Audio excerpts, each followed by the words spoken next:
actually told a jail story because I wasn't in jail that long. I was in jail on a distribution of marijuana case. I didn't have that much, only had a few ounces. So I only had to do a few, like 45 days in jail, and I had to be on probation for a lot of years. But one moment that stood out to me was when I ran into this guy in jail, right, that I knew from the street, but I really didn't know him like that. I knew him through a mutual friend. And in jail or prison, those relationships actually mean a lot. Even though you never actually knew this person that well on the street, you knew of him and he knew of you, and they knew how you, and both of you guys knew how each other operated, right?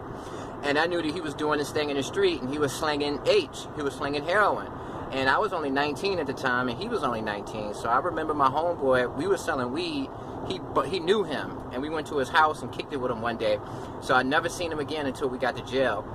And he was in jail, he was in the same dormitory, he was in the same day room as me, the same dorm, and we were chopping it up. Once he realized who I was, and I was like, yeah, I met you on the street, he felt so happy, because even though I didn't even know him like that, I only met him once and seen him around a few times, that meant the world to him, as if I was like his family member. And he took me to the side and started talking to me about his life, because he was just so happy to see somebody he recognized, right?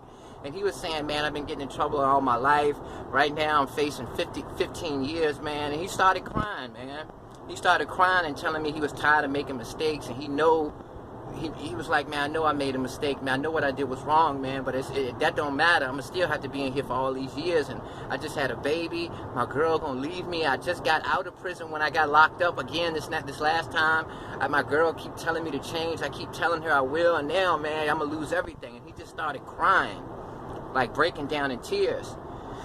And a couple weeks after that, he got into a fight and actually got moved out the unit. You know, he picked, in jail, guys pick and choose sometimes who they got beef with. This one guy, this guy Elon, he was like a guy that was in there for child support. He was doing a year. My friend that I knew from the street that was crying, he didn't like him. Every time Elon would do something, he would get mad. But if other people did it, he wouldn't get mad. So something about him something about Elon rubbed him the wrong way. So he got into, we was playing spades, and he got into an argument with Elon, and it was a matter of time. Everybody knew that he picked on Elon. Every time Elon would do something, he'd make a big deal out of it, put him on the spot. Elon got tired of it, he challenged him, and they got into a fight. They didn't know each other, they never had a confrontation with each other, they never had beef, never had an argument. The guy that I knew, he just didn't like him, and made it known.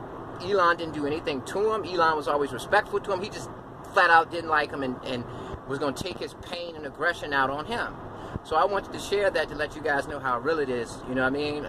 You hear about in the rap songs about the glorification of the streets, but the streets are no joke. Peace.